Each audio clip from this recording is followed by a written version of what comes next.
Hello everyone, thank you for joining us for our school options information session this evening. We have quite a few people expecting to attend, so we're just going to wait a few more seconds while the participant number increases, giving people time to sign in. So feel free to grab a drink, a little blanket if you're feeling you need to be warm, a snack if you want to have something to eat, and we will get started just in under a minute. Thank you.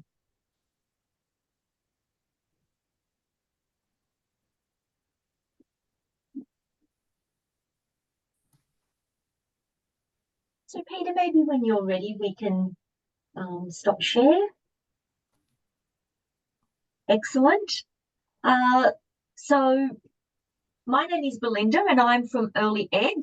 I'm here with my lovely colleague, Peter, who is also from Early Ed, and I will introduce our lovely panelists to you very soon. You're here for the school options information session. So you are probably in the stage of wondering what school to send your child to, what supports are available in each of the school systems, whether it's next year or even if it's the following year. You're in the right place, hopefully, to get you started with those considerations. So Peter is going to share screen and we can go through this evening.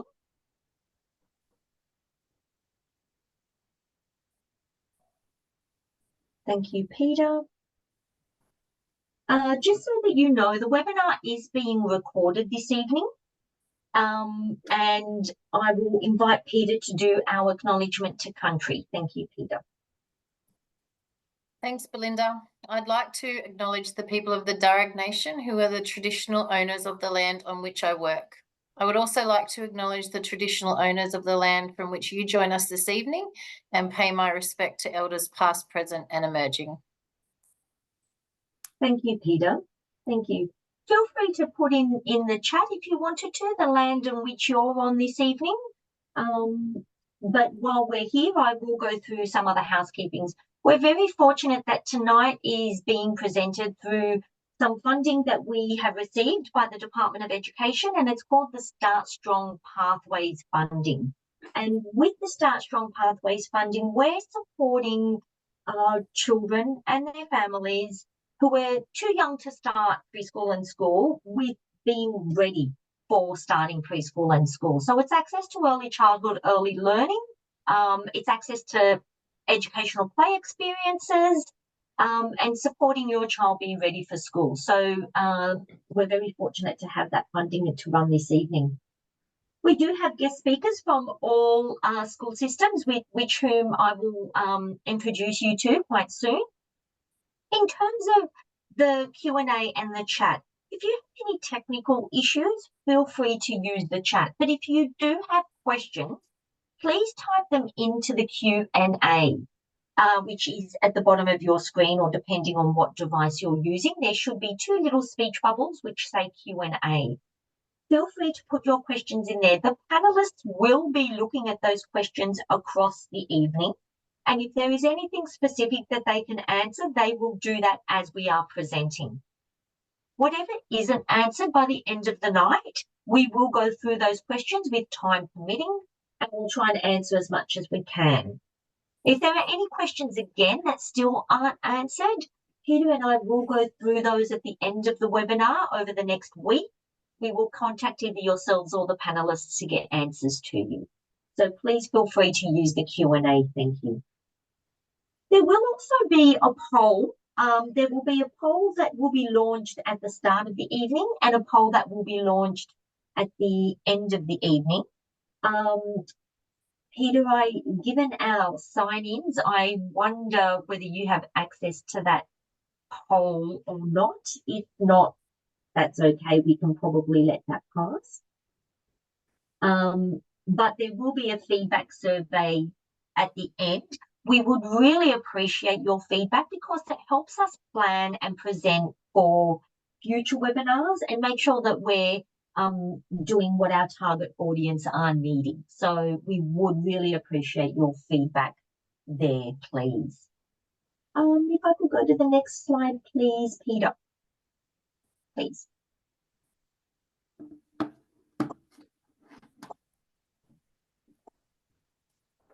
Thank you. So the purpose of the information session this evening is to gain an understanding of the various school options that are available for your child. So we're very fortunate that we have representatives here from independent schools, from the Catholic Diocese of Parramatta, and from Department of Education. The other purposes are for you to know what supports are available for you and your child in each of the schooling systems, and also what you will need to do over the coming months or years in preparation for school enrolment. Thank you, Peter. Okay, so when we talk about school readiness, we don't just want to talk about the child being ready. Evidence shows that we need to focus on each of these circles that you can see on your screen so that we can get the best possible outcomes for the child and the family and the school, for everyone involved, but mainly for our children. So having families, early childhood services, community supports, and the school all ready with the comfort, knowledge, and the information that we all need to start school is the best way to work in partnership, so that we can help your child be ready for school, and that you are setting up the best possible foundations for your child to be ready for school. So please remember that we have ready children, ready families, ready schools, ready early childhood services, and a ready community. So you may be wondering, well, what do the school and the early childhood service have to be ready for?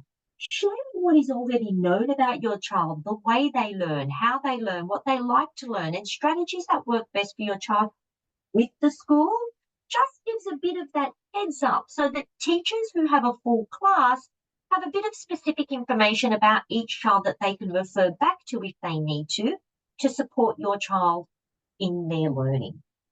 The community can include things like any allied that might be involved, speech therapists, OTs, any medical teams that you might be involved. Also, any extended family and community that might be a part of your child's life, whether it's pick up, drop off, or whether it's just an important part of the child's life, so that they are part of your child's journey as well. Thank you, Peter. So this is a little bit of a snapshot of things you might do as a family to help your child and yourselves be ready in this journey. Create a team of support. Who is in that team? We refer to that as a team around the child.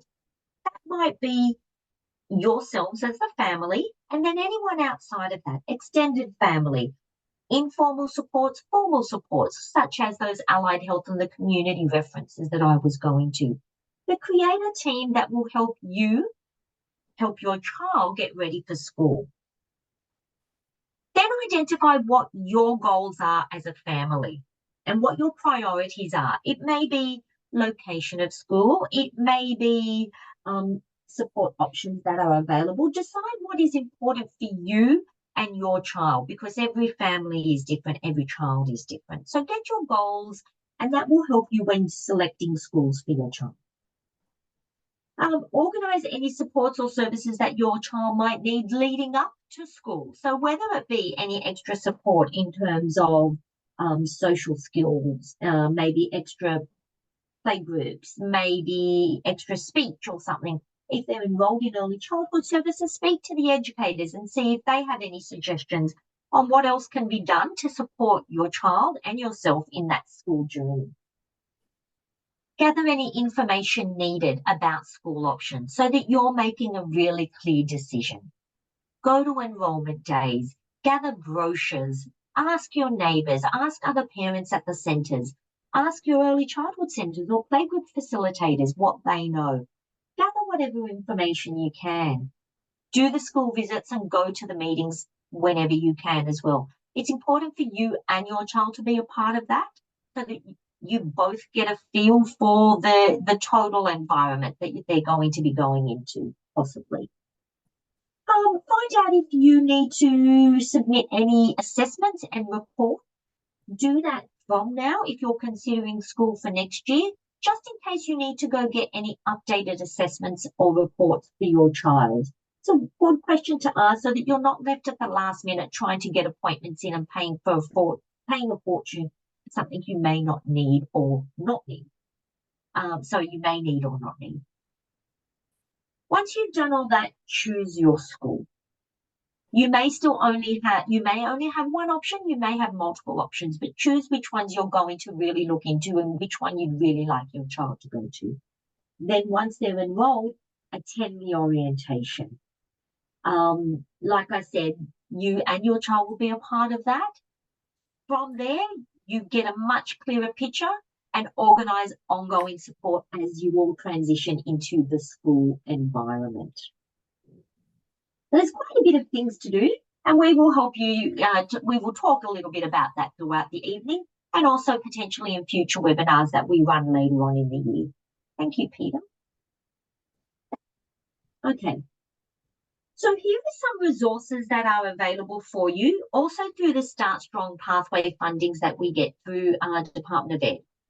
The website there, and we will put these websites in the chat as we go throughout the evening, so please don't worry if you don't capture it now.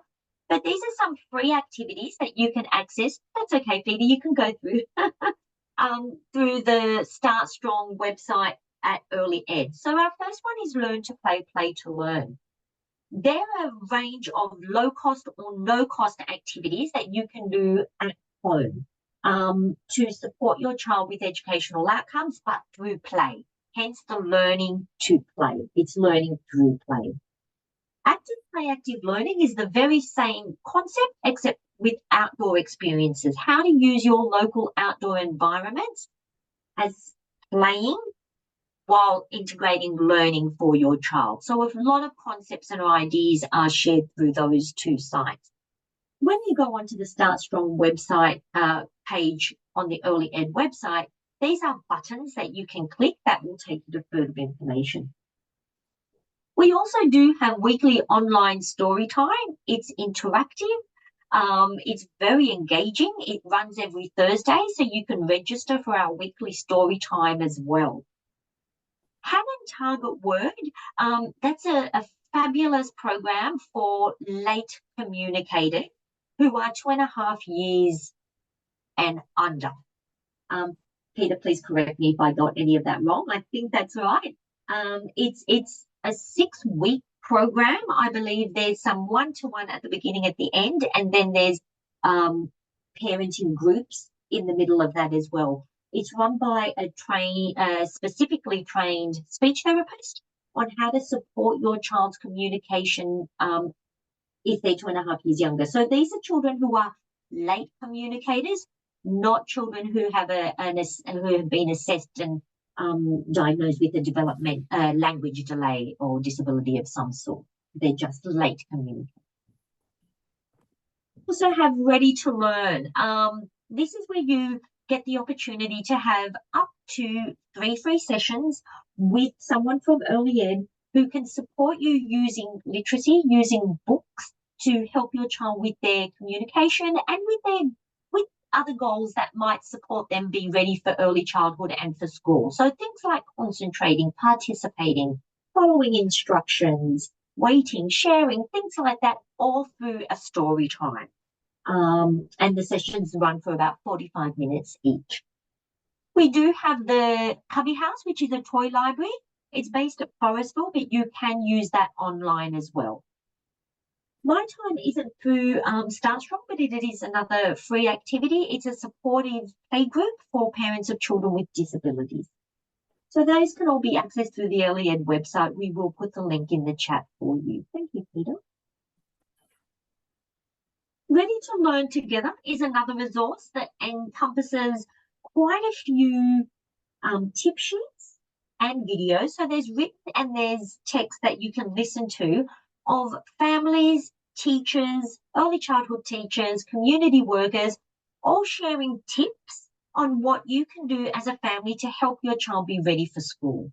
It's also in a range of community languages, not just in English. So that's an excellent resource for short bits of information on things you can do in areas such as how to get used to a school, how to make friends, how to ask for help, how to manage the playground, how to manage lunchtime, things like that. Very practical tips. Thank you, Peter. And again, these links will go in the chat, but these are some extra resources that you can use and information you can gather for yourself and for your child. We will put them in the chat for you as well. Thank you. At the end of the evening, like I said, we will have a QR code and a link with a survey on tonight, and we would really appreciate your feedback so we can fine tune these webinars for future purposes as well. Thank you, Peter. So without further ado, I might stop sharing so I can introduce our lovely panelists. Thank you, Peter. So tonight we have from the Association of Independent Schools, Leanne Woodley. Thank you, Leanne. She will introduce her further and she will start the presentations quite soon.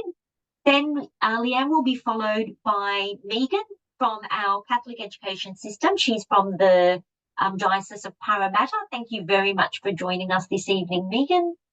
And then from the Department of Ed, we have our speakers, Wendy, Coralie and Victoria, who are all from the Student Wellbeing Support Team. They will be sharing the presentation and they will be using the panelists' presentations for the night. So I will ask Leanne to share her presentation and get the evening going. Thank you.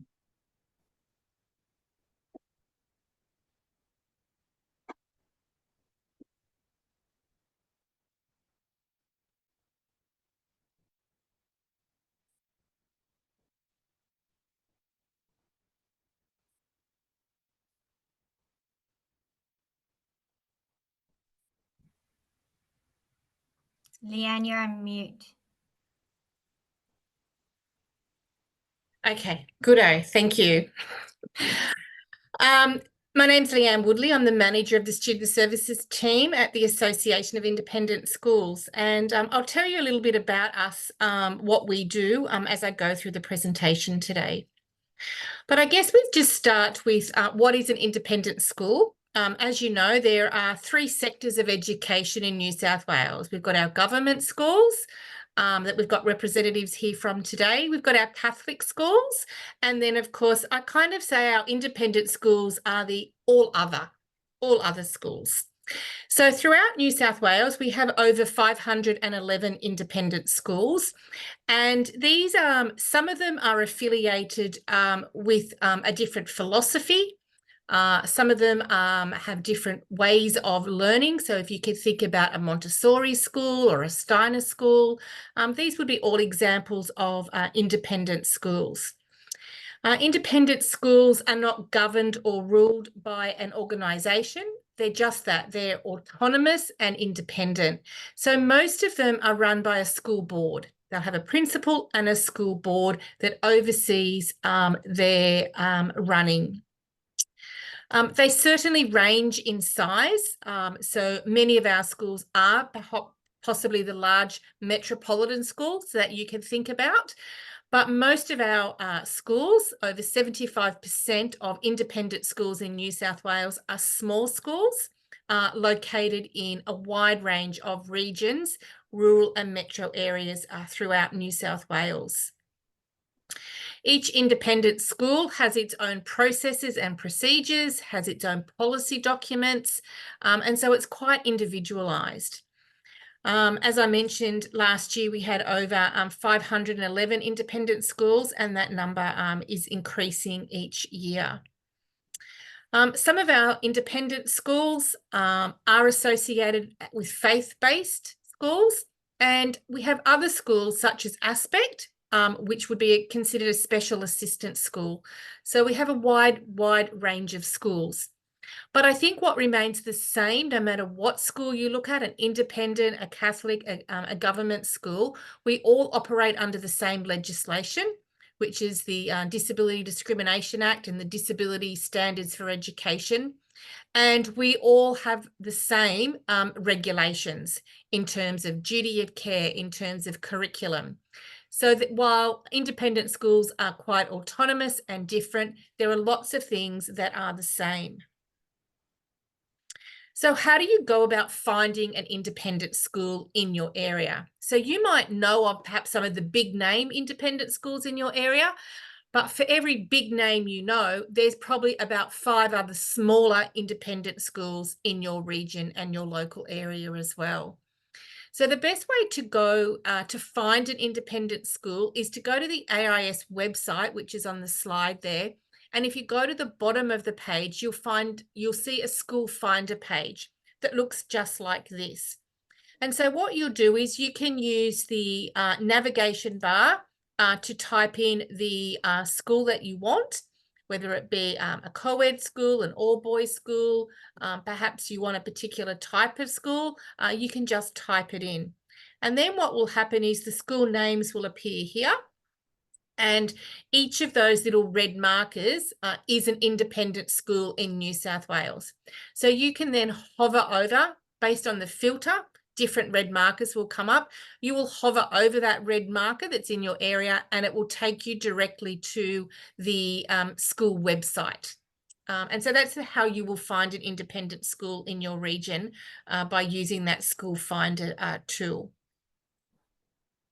So, if you type in, for example, a school in Parramatta, this area might come up and then they would be the independent schools that you might like to consider or investigate, as Belinda mentioned. So a little bit about the AIS. While we're not a governing body and we don't oversee independent schools, we are a peak body that supports and represents our independent school sectors. So what we do is we provide advocacy and advice for schools. We provide some funded projects for schools. And particularly in our team, in the student services team, our job is really to support schools as they enrol students with disabilities, and also to that ongoing collaborative planning process as they progress through schools. So we offer a range of services and supports that independent schools can tap into as they need. So we do a lot of professional learning with schools around collaborative planning, making adjustments, student wellbeing, mental health and behaviour, and healthcare support planning. So I guess, how do you enrol in an independent school? You find the school that you're interested in and then contact that school directly. There is no external process. It's all directly through the school. And as Belinda mentioned, it's really a helpful way to go and have a look at the school, jump on their website, read their newsletter, have a look at the different staff that they have, the different systems that they have. So maybe do a bit of some background research into the schools that you're interested in. Contact the school and say, I'm interested, can I come up and see the school? And then you may want to engage with the principal, or most schools will have a learning support coordinator or a diverse learning teacher in the school. So you may like to reach out to that person, and they'll often take you on a tour, show you around the school and give you some more information. In terms of, I guess, getting ready, I guess some of the important things are around if you're thinking about a particular school, would be to contact that school early. So meet with the school, have a chat to the school about what sort of systems, what sort of supports are in place. I think the next part about it, and Belinda mentioned this as well in terms of, getting reports and things like that, share information. Schools are not going to discriminate against a family with a child with a disability, but what they'll probably say is, we need to have as much information as possible so we can work out what your young person's needs are and how we can best meet their needs at our school, and make sure that the transition to school is as smooth as possible. So our best advice is contact the school early, be proactive, share information. The other thing is, I guess, is to ask lots of questions. And I love Belinda's diagram there, that school ready. And the best way that schools can be ready for your child is if you ask lots of questions. So, you might ask questions around what support do you have for children with additional needs at your school? How can this school support my child? How can I be involved in the collaborative planning of my child? Who will be involved in planning for my child when they begin at your school? What are the communication procedures that are going to be effective for everybody? We have lots of therapists that are a part of our child's team. How are we going to be able to communicate effectively so that everybody's on the same page? So don't be afraid to go in with a list of questions and certainly to ask a lot of those questions.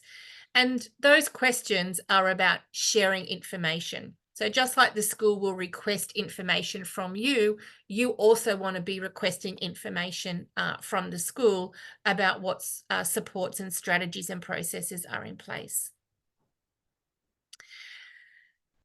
So in terms of individual planning, if your child has an additional need, the school will want to develop an individual plan with you. And they may even want to draft that plan prior to your child beginning at the school. Some young people might require additional planning. So it may be a health plan or a risk assessment, for example, transition planning, a behaviour plan. There may be all sorts of plans that could be as part of that individual planning. But the key here is that it's around that collaborative planning to develop the best supports for your child. So the school may invite you, or probably will invite you up for a collaborative planning meeting to develop a draft individual plan that will look at the best way to support and transition your young person into school. Most schools will have a transition process. They will have usually an orientation day. But it might be that as part of that transition process, some young children need further opportunities to settle into school and to find out what the school is like. So some schools will offer what's called like a gradual exposure transition plan. It's maybe throughout the year prior to this child starting school, you may get opportunities to go up, maybe every second Friday to go to the kindergarten assembly. So they get familiar with that. Maybe in the term before they start school, it might become every Friday morning for a little while to settle into the classroom, to meet the teachers, to learn the processes. So each school will have a different transition plan or a transition process. So it's always really good as part of that exploration of choosing a school to ask around what is your school's transition process and what might that look like. 5 minutes, Leanne. Thank you. As Belinda mentioned, driving past the school regularly, if you've chosen that as a school, would be really important. So the more exposure that your young person has to the school that they'll be attending, usually the more settled the transition is. I won't talk about all of these things, but you can read them. So there are definitely things that we can do to help build skills for our young children beginning, and some of those skills are listed there. They're really important skills to be thinking about and things that you can do at home. And again, Belinda mentioned some fantastic resources that are going to help you do that. But at the same time, as parents, it's about preparing yourself for school. So you being school ready. And that might be things around, what is school? What is different about this school? What do I need to know about the school that I've chosen that's going to be helpful? It's about learning some of the key terminology of school. For example, they'll talk about key learning areas. They'll talk about learning support. So finding out what some of that key vocabulary is. And then also thinking about, the communication process around schools. So how will I receive information about my child on a day-to-day basis? Who is the best person I can contact if I have a concern about my child at school? What can I do if I have a feeling that my child's not happy at school? Who do I contact? What do I do? So I think while we can get very focused on preparing our young children, we also need to be preparing ourselves as parents and carers as they transition into school as well. Again, some resources that we've put together, and I'll certainly send the link to Belinda, but I think, Belinda, you've mentioned most of these as well. So I guess the key takeaways from us is that every independent school is very different and unique. That's why they're called independent schools. So contact the school directly if that's what you're interested in, if you want to find out more about a particular independent school. Share information early. It makes for a much more smoother transition. And ask lots of questions about how the school can support your child's transition. So I guess they would be our key takeaways. And again, just some contact details, which is just the AIS website, if you needed to gain more information about that. So thank you. Oops. How did I go? Did I stick to time?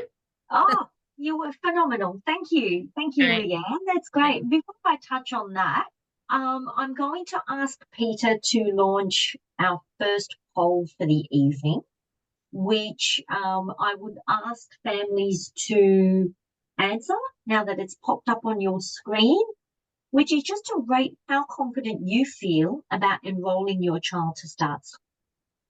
How confident you're feeling at this very moment. And while you're doing that, Leanne, thank you so much for that. And I just made a little note of what you referred to in regards to the individual family planning, how important that is, because not every family is the same. We all have a story, we all have a background, we all have a package. And sometimes that doesn't always fit every mold. So Leanne referred to the orientations. And if you do go to an orientation and feel that like your little one may need a little bit extra or something different, I think it's great that you mentioned that, Leanne, that families have that right to go to the school and have that conversation and ask, are there other things that we can do to support our family and our child in this process, because not everybody fits the mold. So thanks for that point, Leanne. Thank you. Thank you. So I think everybody has answered. That's great. Thanks a lot for that, Peter. No problem. Excellent. So the same question will go up at the end of the webinar, hoping that you are getting more information and feeling more confident in the enrolment process. So our next speaker will be Megan. Megan is from Catholic Diocese of Parramatta, but I'll let her introduce herself and start her presentation. Thank you, Megan. Thank you so much, Belinda. So I thought a lot of what you've just heard from the AIS, from the independent schools, is very much the same as what occurs within the Catholic Diocese of Parramatta. So this set of slides around enrolments of students with disability and complex needs will be shared with you. And as you can see on the screen, my name is Megan Aberley. I am from what's called the Diverse Learning Needs team, and part of my role is working within the Inclusive Learning team to support students with disability, both diagnosed and what we call imputed. So they might be exploring and undergoing a process with families around identifying if there is a specific disability that's having an impact. So Alma George is the manager of our Diverse Learning Needs team in the Parramatta Diocese, and Lisa Finnan is our coordinator, and their contact details are on the screen. So our enrolment processes are very much exactly what is happening within the AIS, getting in early, sharing all of that information with schools around what your child needs, in order to set them up for success, to identify what supports our system and our schools can provide for your child. And having all that information before they begin school is critical to ensuring that smooth transition, those additional opportunities to I guess, experience what school can be like for both the family and the child, in order to, I guess, see the most success come from that. So what I thought I might talk to you about tonight is actually what it looks like as a parent carer to get ready for school if this is your first child attending school. So as it's been mentioned, sharing all of those important pieces of information, if there is a diagnosed disability, if you do have concerns about how your child might be accessing school, if they've got some physical or medical needs, providing all of that important documentation and those reports is really important when you proceed with an enrolment and submit an enrolment application. It's critical to be involved in the transition to school programs. So all of our schools within our diocese have orientation days and transition days where children come and experience. Every school is slightly different in their processes, but they have opportunities to engage and meet with teachers, see the classroom learning spaces, and engage in different activities. So we can actually get to know the child. They can get to experience what schooling, what kindy can be like. So all of our schools offer additional orientation and transition visits if you feel your child needs them, or if we sometimes might say we think this might be really beneficial for your child. And same as mentioned before, becoming really familiar with what the school has to offer and the local community, what they can provide. So coming in, meeting the school team, coming to this, all of our schools have open days where you're able to come and visit in a more informal capacity. They take you on a tour, you can see what the facilities are and be walked through some of our classrooms and the settings just to explore what's on offer. But everything is also available on every school's website. I guess for any child, it's really important you prepare them. It's very different. They're starting big school. It's a new school, new experiences. So you can take photos of what you see on these visits and talk to them about what you expect to see. Share and talk about it through social stories if the school provides them. A lot of our schools provide digital stories and picture book stories to take home as part of an enrolment package, just so you can actually talk to your child about what school's going to be like when they start and have those frequent conversations at home. The next thing, I guess it's really important to understand the importance of play, and I know Belinda touched on that before, but play for children is really critical. It helps them to develop those beginning language skills and social skills through their communication with others. It really helps them to begin to learn skills about how to regulate their emotions and behaviors, learning how to share things when sometimes we might not want to. It teaches them to be creative, to be resilient when things go wrong. It's okay if the blocks fall over. It's okay if I color outside the lines. They can be creative in the way they build. The play that they do when they are preschool and when they start in our kindy classes helps them to develop those skills of collaboration, working together with others, cooperating, solving problems as part of this team and this group when they're engaging in these play experiences. It teaches them how to take risks, that it's okay to make mistakes because that's how we learn and grow. And it helps them to explore different options and solutions to things. The way one child might build and play can teach another child some different skills that they might not have known before. But one of the important things for any child around play, it encourages them to be more active, to develop those physical skills and confidence when they're engaging with others in a school setting. Lifelong skills as well. So ways that you can help develop your child's skills through play-based activities at home, building with blocks and with Lego, creating little play items with anything recycling, bottles. There's lots of things we can do with bottles and newspaper. Playing with Play-Doh, teaching them those fine motor skills when they're rolling, squeezing, and making shapes out of Play-Doh. You can make letters out of Play-Doh. Playing dress-ups with things we have around the house, dad's old shirt, mum's old dress, things like that, where they can play those make-believe games. Playing different board games, card games, outdoor play, so, kicking the soccer ball around, playing in a sand pit, building sand castles. Developing skills around drawing and scribbling on paper and cutting and gluing their different pictures out as they do that. Take the time to read a storybook. You can make up stories just from looking at the pictures and talking about the pictures and asking them what things they see. Can you find the dinosaur? Can you find the purple flower? Singing and dancing to music are great ways to build skills in children as well. The pretend play, building cubby houses, with bed sheets and moving some furniture around, having tea parties and playing pretend. We can engage in lots of really great sensory activities. So water play is one of those common ones. Playing with beads, threading beads onto string is a great one as well for developing some skills pre-starting school. Painting is fantastic. Watercolor paints, even just water and a paintbrush outside. That dries and there's no marks left behind, but just giving those experiences. And, just simple organizing and sorting activities around the house. Can you find me all the blue pegs? Can you find me 10 pegs? Can we put all the doll toys in this box? Can we put all the blocks in this box? And getting them to sort and organize things. Teaching the skill of packing away is a good one as well, because pack away happens a lot in kindergarten.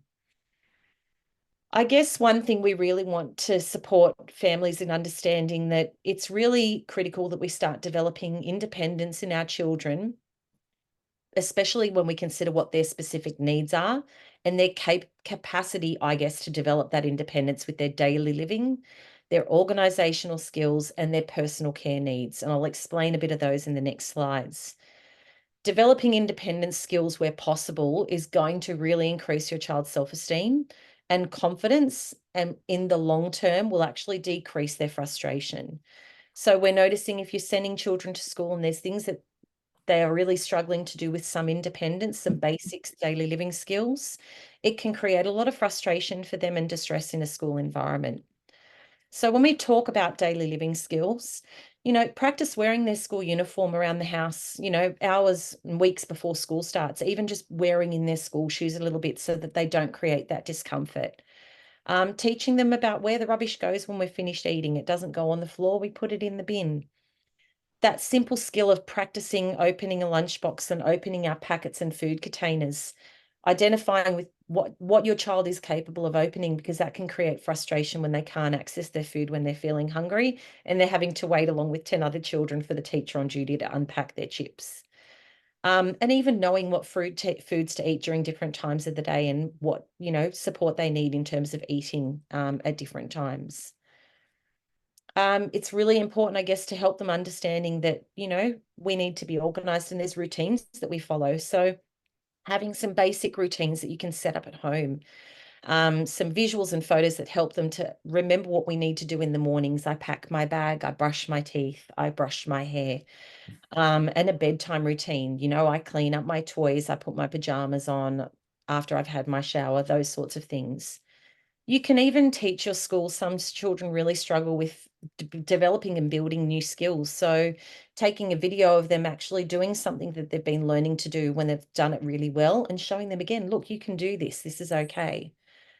I guess for some children, they really struggle when things change. So when a routine, and we've always done this way, and today it's different, communicating to them before the change is about to happen. Today, we're not going to be driving to the shops before we go to school because we have to do this instead, and helping to know that change is okay.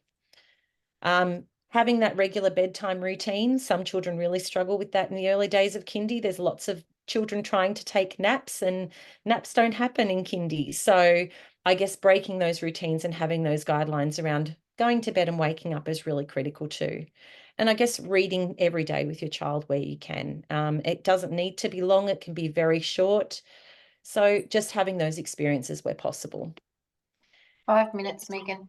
Thank you. Practice carrying and packing their own bag. Being able to put all their things back in. I know as a mum, one of my things was teaching my child to be able to find his jacket and his hat, because those are the one things as a parent you don't want to be having to replace multiple times. So teaching them how to find what their name looks like and to put their things back in their bag.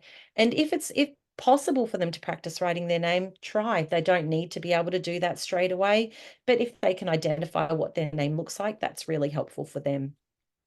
Personal care, which we touched on before, that's all the things like being able to do up my zipper on my jacket, knowing how to turn off taps and wash my hands properly, how to blow my nose, sneezing into my elbow, being able to use the toilet on their own, including flushing the button. For some children, that can be really challenging. And even feeding themselves. We do have supports in place as a system around children who need support with having their personal care needs met. So, but identifying those and practicing where possible to build their capability in those areas would be a great place to start. And I guess some of the things to support their social emotional, how do they separate from mum and dad? Because sometimes that can be really distressing. Letting them know that they're safe and they're okay and you'll be coming to pick them up soon. Teaching them how to take turns. We don't always get to go first. How to share things. How to cope when things aren't going well. For example, if I'm upset and not winning games, what can I do when I'm feeling angry or sad? How do I ask to go to the toilet? And how do I tell someone I'm feeling sad or angry? Following some simple routines and being able to sit on the floor or a chair to listen to a story or engage in one of their preferred or, I guess, important activities. And in here, I've linked these resources in. So there's additional resources here through Catholic Schools New South Wales around the early years foundations for learning. So lots of great things to explore on their page for parents, and also the Catholic Schools New South Wales website. And in my other set of slides, there are also a lot of resources around linking to our before and after school care settings, Aspect and Satellite, and our high support needs centres across our system, and contact details if you have any questions around enrolling your child in the Catholic Diocese of Parramatta. So thank you.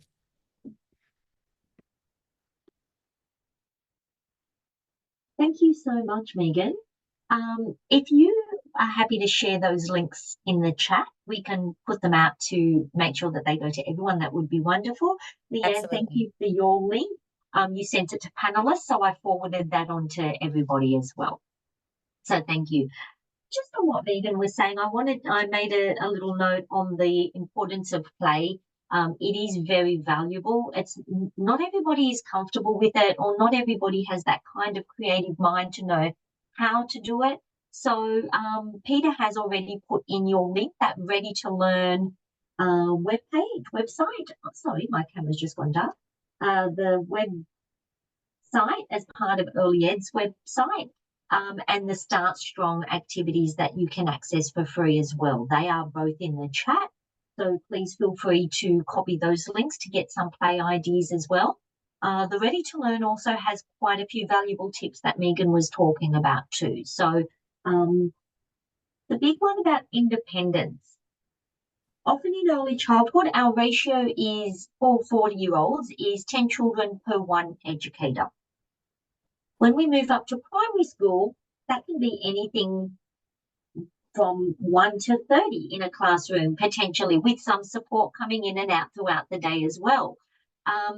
But then that's just the classroom. Think of your child also in a playground. So now they could potentially be part of hundreds.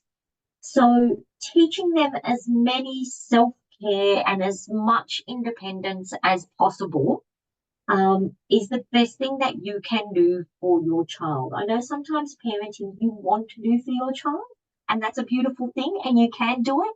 But in wanting to do, please also encourage them to learn themselves, because you are doing them a favor. So thank you for that point, Megan, and thank you everybody for listening.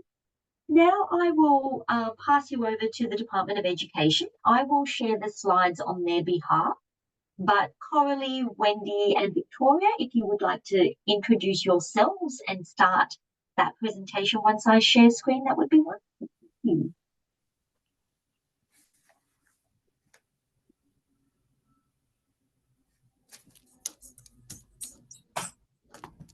Good evening, everyone. Wendy, Coralie and myself will share with you schooling options from the New South Wales Department of Education and what they can offer you. Similar to both Megan and Leanne's presentation, we are going to give advice to support a transition to school for your child and you as parents.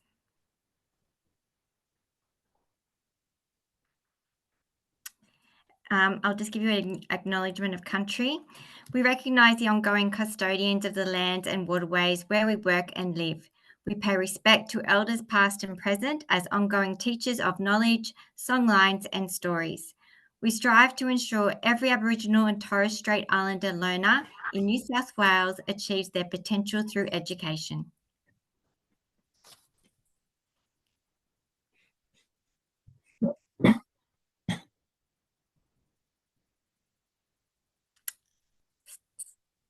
Starting school. Start now. Yes, so is that the right slide, Victoria, or did you want me to move on? It is. My apologies. But I couldn't get myself off mute.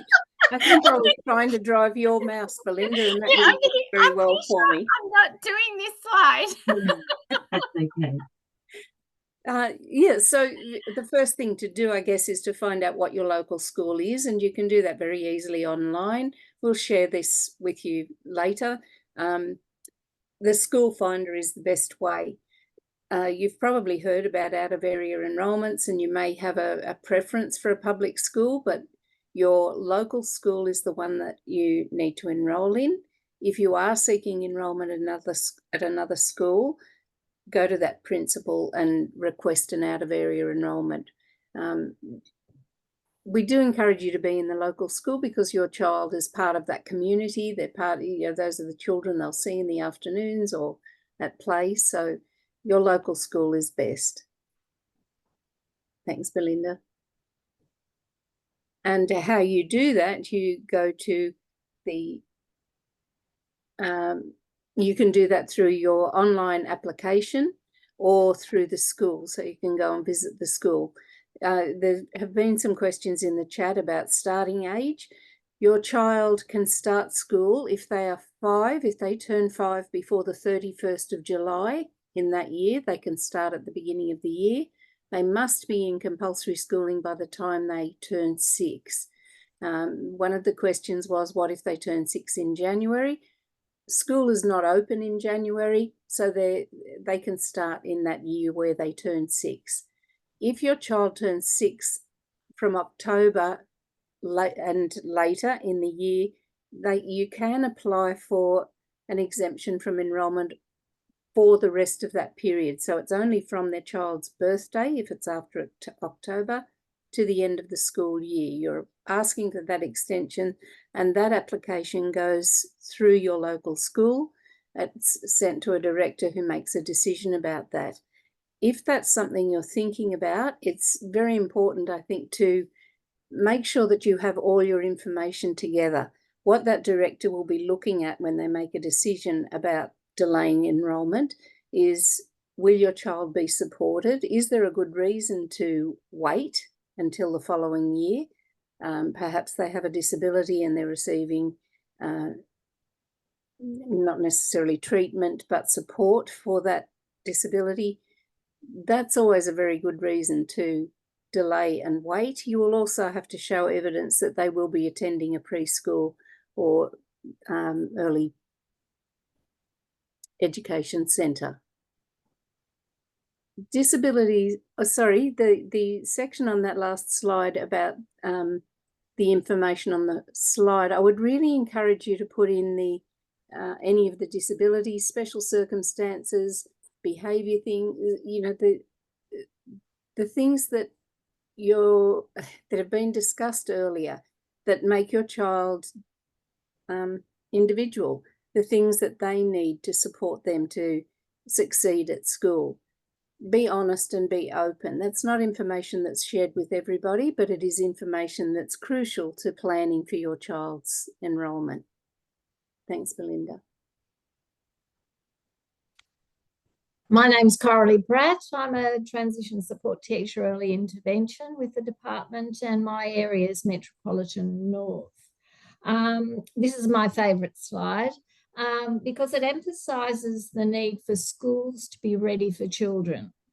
In the past, in the dark ages, preschools had a little checklist. Could the child recognise their name? Could they look after their belongings? Can they follow a routine? The greater emphasis now is on schools being ready for all children. So we begin with the presumption that all children are ready to learn, and that through information sharing, early planning, involvement of all the stakeholders, and planning meetings, schools will be ready for children from day one. That is the goal.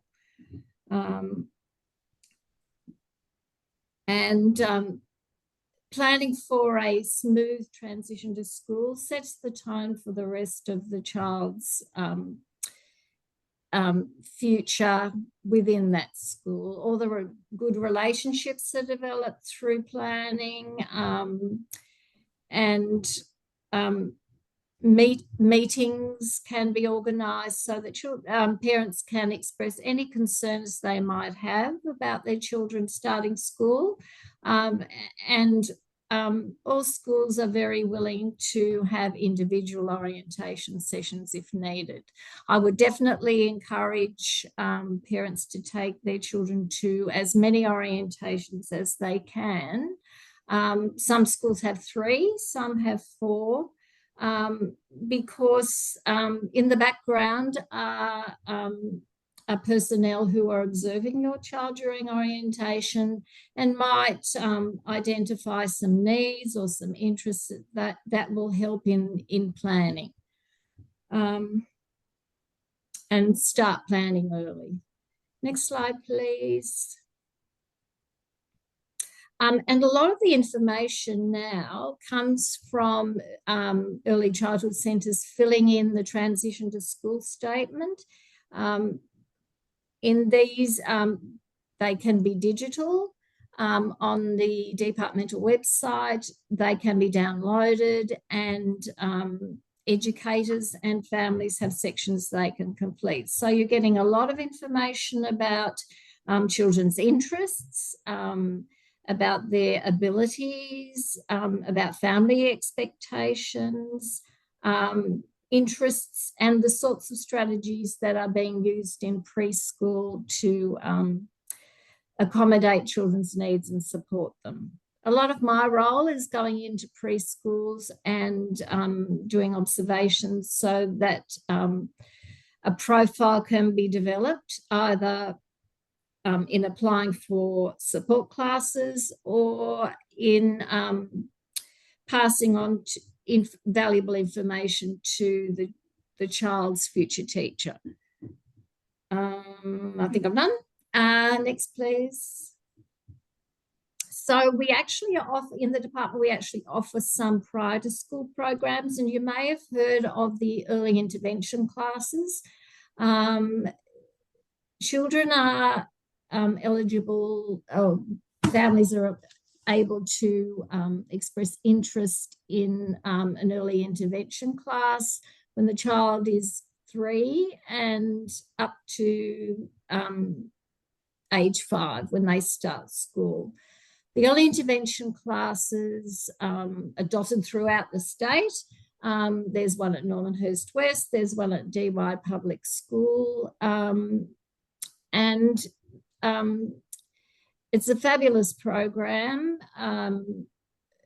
A teacher and an SLSO usually present a small preschool program of half a day, a couple of mornings a week, to build children's capacity to cope with mainstream school. So the focus is on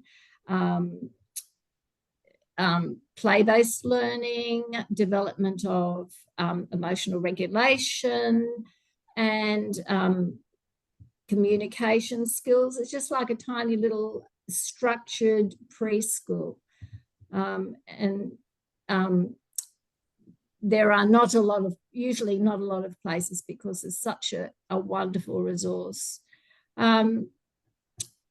There are itinerant vision teachers, and families can access that from preschool, and support by the itinerant vision teacher can be delivered in the preschool or the sensory teams based school. There's an itinerant support teacher hearing, and they can support children from birth. And there are,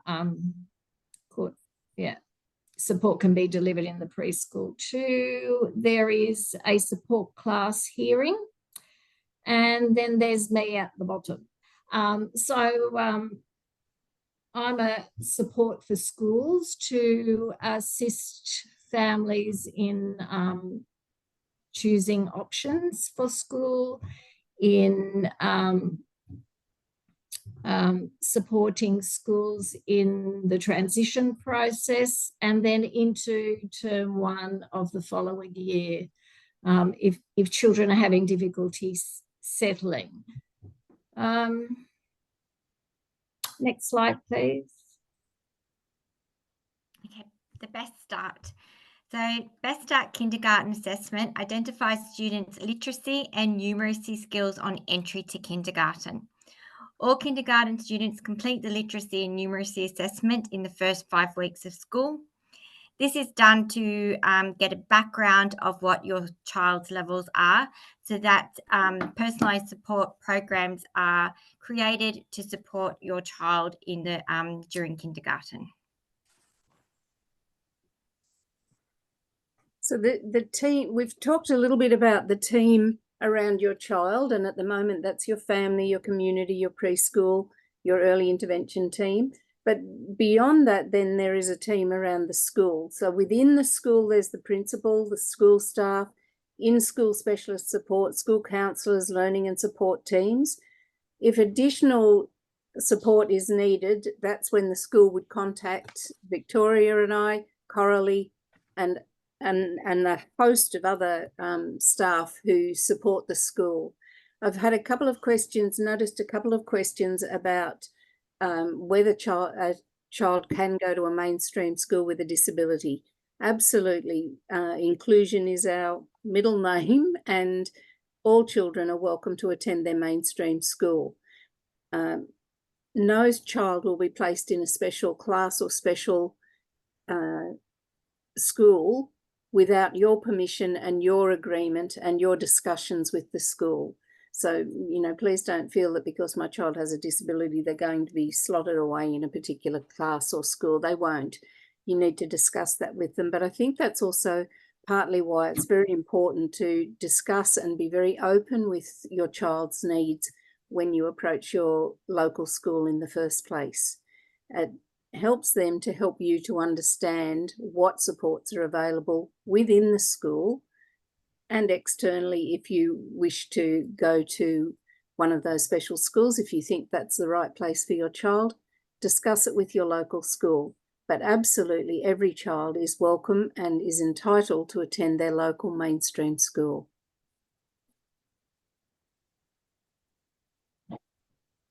Thanks. Next slide. There are supports within the school. I think I've just covered this, but there are also specialist services and programs targeted for individual students. So one of the things, or a couple of the things that happen within a school are the integration funding support program.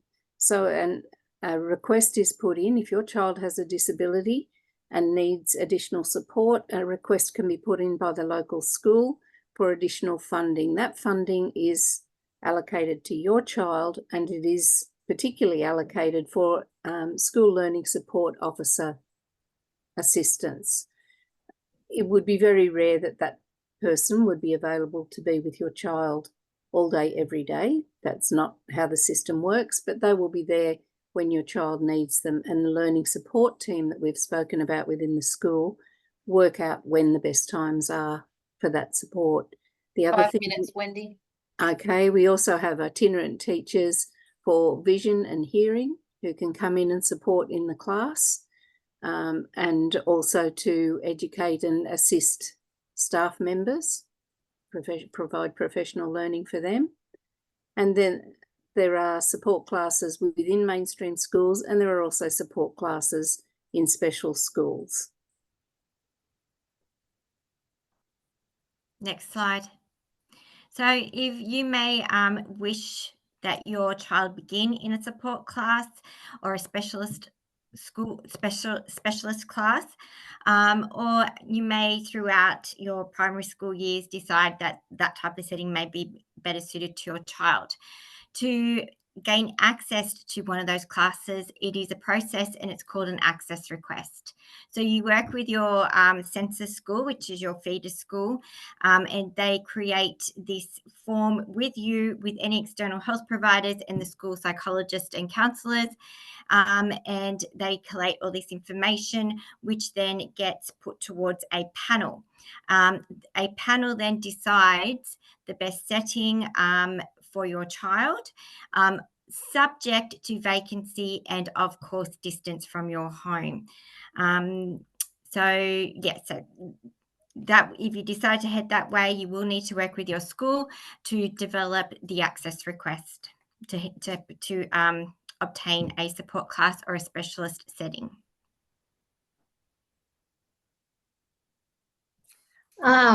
Play. There's been a lot of discussion already about the importance of play-based learning, in the department, in the first term of kindergarten, most of the learning is play-based. It complements skill-based, curriculum-based learning, and it's part of the emphasis on continuity of learning between early childhood setting and a school setting.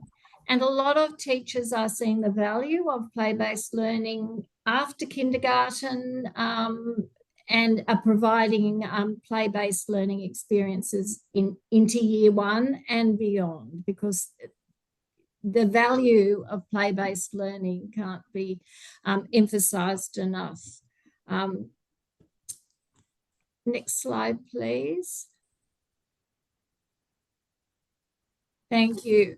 The core focus in kindergarten also is developing positive and trusting relationships with staff and peers. They're different sorts of relationships to the smaller environment in an early childhood setting.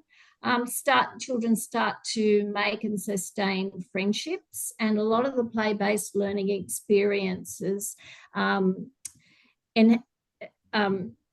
enhance the ability to work with other children, take turns, and start to develop friendships. It's a time to practice social and communication skills, problem-solving skills through play-based learning.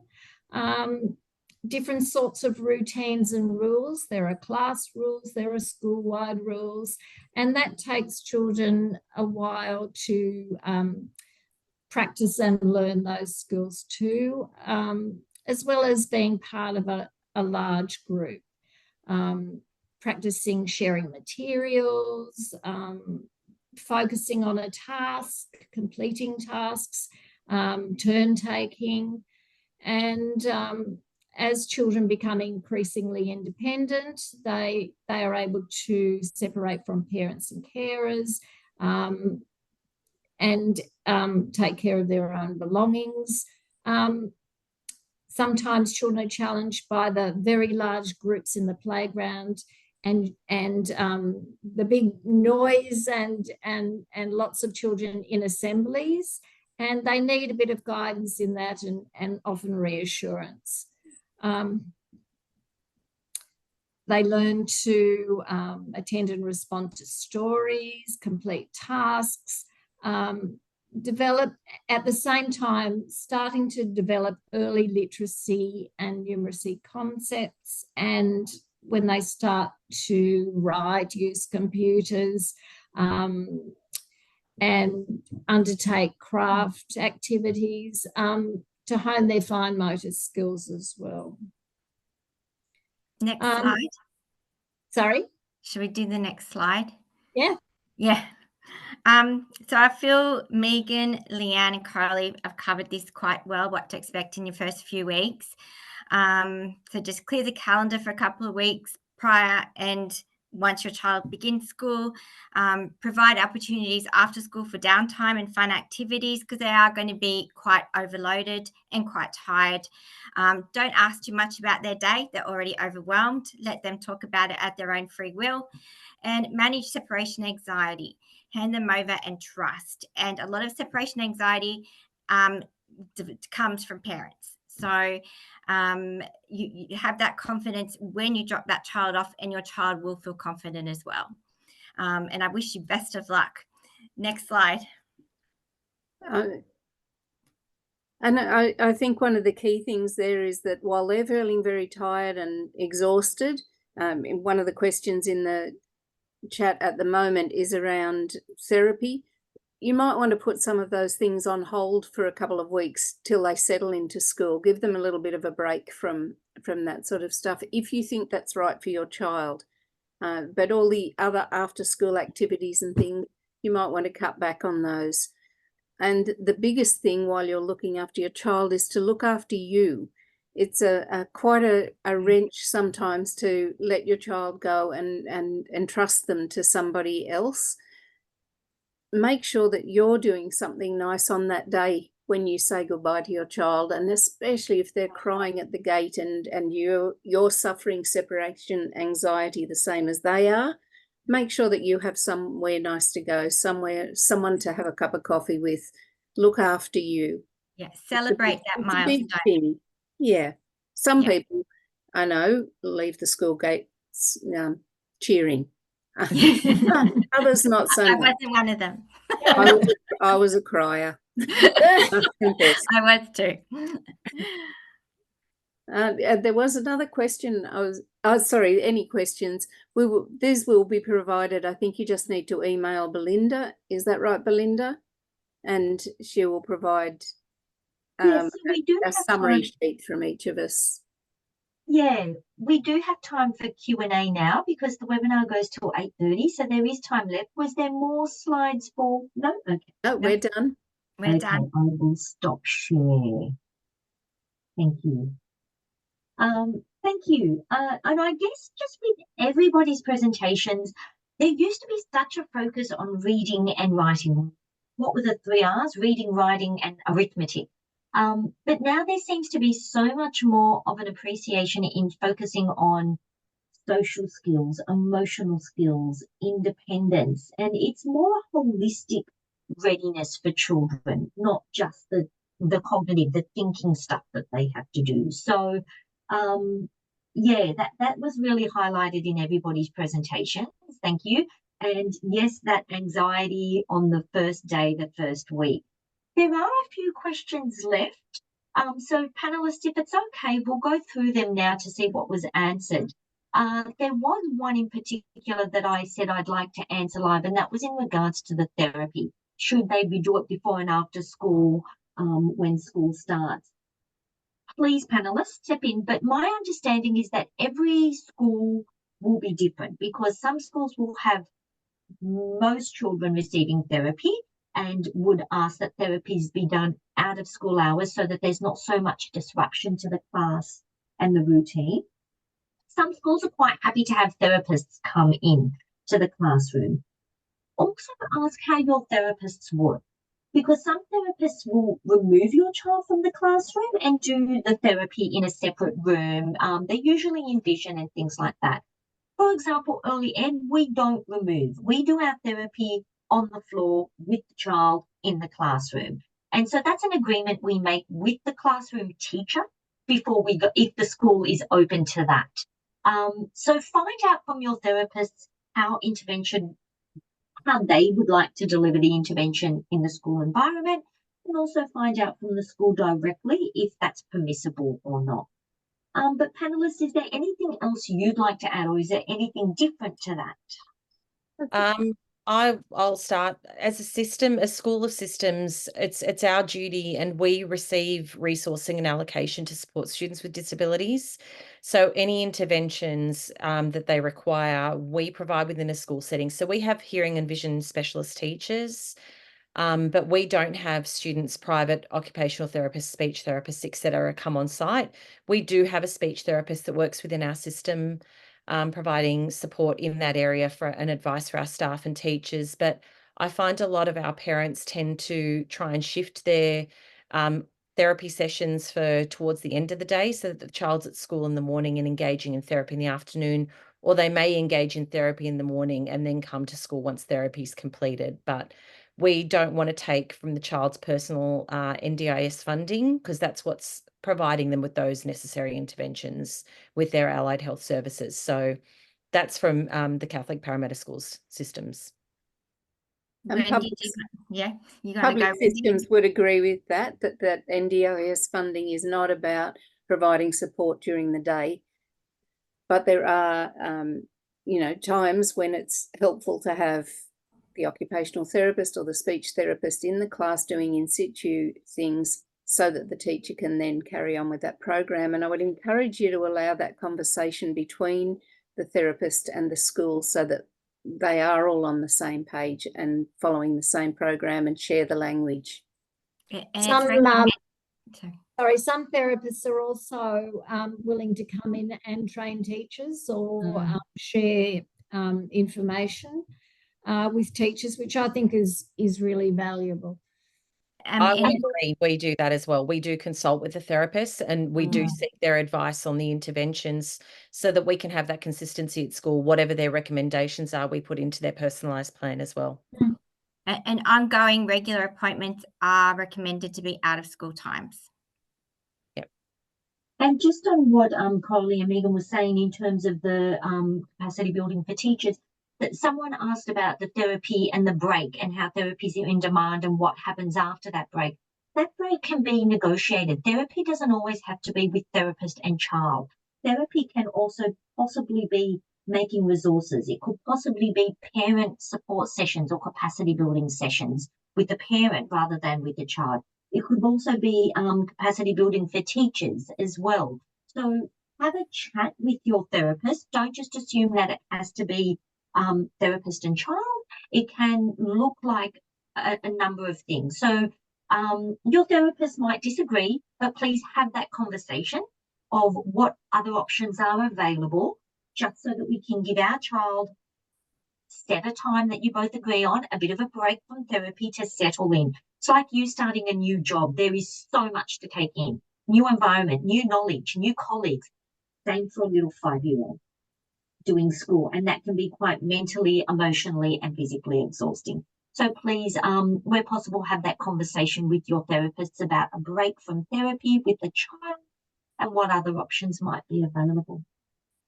There are some other questions still. So if we want to just quickly go through those, early intervention class, where should we contact? Does the school have the facility? Department of Ed, you might want to answer that, and how many days per week? That does Yeah, Coralie. go, Wendy. The local school does the application. So everything goes through the local school. Not every school does have this unit too. No, they don't. No, I only you have to go through your local public school, not the private school or the Catholic school for the early intervention. Yeah. And it is that access request process that they do for the early intervention class and the early intervention resource. And the resource is where an early intervention teacher goes out to the school. That's not a 5-day-a-week program either. It's 2 days a week or 2 sessions. Can be 1, and it can go up to 3. Right. Yeah, and it's only a half morning. That's the difficulty. Parents, there is transport available, but parents usually drop their children off around about 9:30, and then the teaching day is over by about 12:15, and children are usually attending a preschool as well. Not all children, but where it's possible, children are still attending their preschool, and the early intervention teachers come out periodically to that preschool and share strategies with the staff of the preschool. It's a fantastic resource. Thank you. Another question. If enrollment is next year, when this year should the family need to be confident that the child is ready if they're wanting their child to start next year? I'm guessing I would say look, it's really based on the child and their specific needs. I think having those conversations, as everyone said, across all of our, I guess, our systems and departments, having those conversations early around what supports your child requires would be critical to identify their school readiness, depending on their access to interventions and supports that they might require. A lot can change between now and the end of the year for a child who's accessing interventions and supports, but having those conversations early to establish what support your child needs would be really critical. And So also say sooner rather than later. Yeah, and also talking to your preschool teacher. You know, they'd be, you know, more aware of your child's needs in that environment. So any questions is really talk to your preschool. Mm. And I think, Belinda, where you mentioned earlier, rather than asking the question, is my child ready for school, asking the question, is the school ready for my child? And I think that may be a helpful question to consider as well. In some cases, definitely, because, you know, if we've got to get the school ready, like they might need modifications to the environment. You know, the OT might need to go in, you know, there might be equipment your child needs. So the quicker that you let the school know that your child is going to be attending, that supports the school to get ready. Thank you, panelists. How do the support class differ from the mainstream? So I can probably answer that. There are a variety of support classes and a couple of special schools. The special schools, generally speaking, the child needs to have an intellectual disability as well as, and may also have other disabilities. There are specific classes for things like autism. There are specific classes for intellectual disabilities, and those classes, not in the special schools, but those classes are in mainstream schools, and they would be supported by a teacher and a school learning support officer with roughly 7 children. Some, depending on the disability, sometimes it's up to 10. And the advantage of that is that they have that little haven to go back to with their small class, but then depending on the school's plans, they can potentially integrate into the mainstream for particular subjects or for particular support or activities that they really enjoy or that they need to practice. And they're not locked in there forever. You can always return your child to the mainstream education at any time that you feel that that's the right thing. I'd encourage you to discuss that with your school and therapists and all the rest of it, so that you make that decision having There are heard also opinion. a couple of schools that offer what they call a 4+1 program. So children might attend the support class or the special school 4 days in the week, and then on the 1 day a week they attend their local school, so that there's the opportunity for them to increase the number of days and transition to their local school if that's possible. Is that right? Yes, that's right. Yes. Yep. I'm thinking in particular there is an autism class that does that, and the child can be there for 1 or 2 years. If they're ready earlier, they can transition back to their mainstream school. But for those students, the intention of going into that class is that they will return to mainstream. Yeah. And in our diocese, we have high support needs centres. They are specifically designed for children with a moderate intellectual disability and or significant comorbidity of disability. So that means multiple disabilities that are having a significant impact on their ability to function.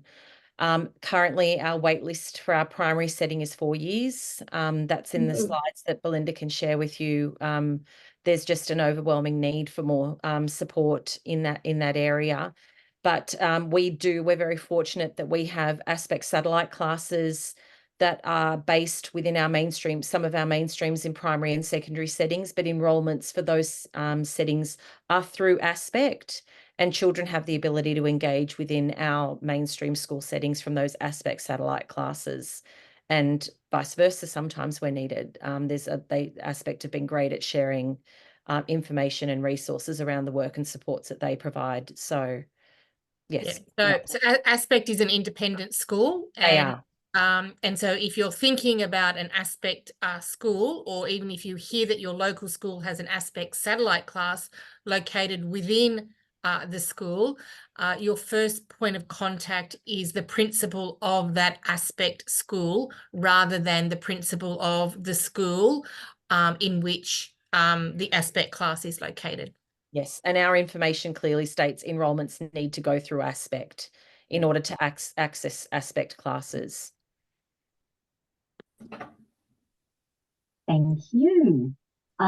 We do have a few more questions we will try to get through quickly. You can probably each answer this.